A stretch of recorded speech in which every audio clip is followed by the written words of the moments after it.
রমজানে এক রাতে এমন এক ঘটনা ঘটেছিল যা শুনে ওমর রাদিয়াল্লাহু তাআলা কেঁদে ফেলেছিলেন। বিসমিল্লাহির রহমানির রহিম। রমজান মাস রহমত, মাগফিরাত আর নাজায়াতের মাস।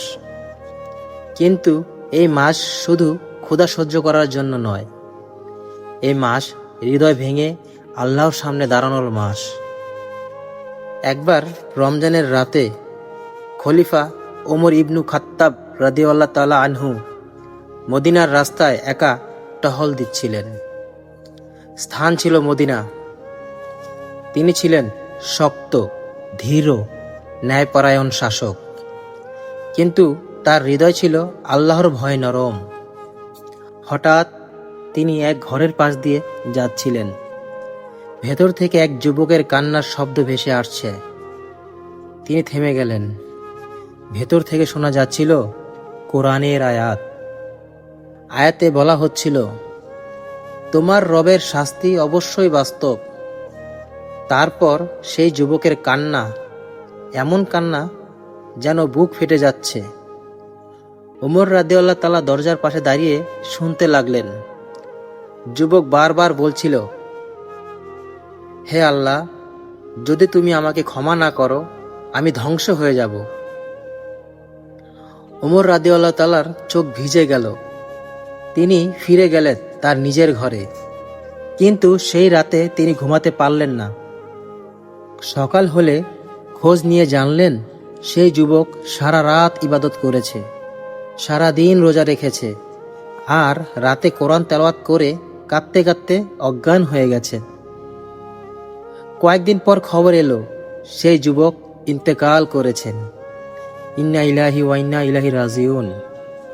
ওমর রাদিয়াল্লাহু তাআলা তার জানাজায় উপস্থিত হলেন।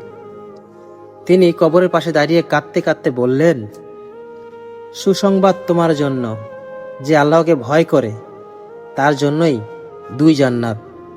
সুবহানাল্লাহ।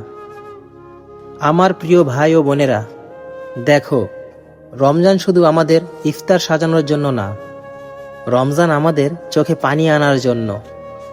সেই যুবকের নাম ইতিহাসে বড় করে লেখা নেই, কিন্তু তার কান্না আকাশ পর্যন্ত পৌঁছেছিল। আমরা কি কখনো এমন কেঁদেছি? আমরা কি কখনো রমজানের রাতে নিজের গুনাহ মনে করে কেঁদেছি? আমাদের রোজা আছে, কিন্তু কি আমাদের হৃদয়ে ভয় আছে?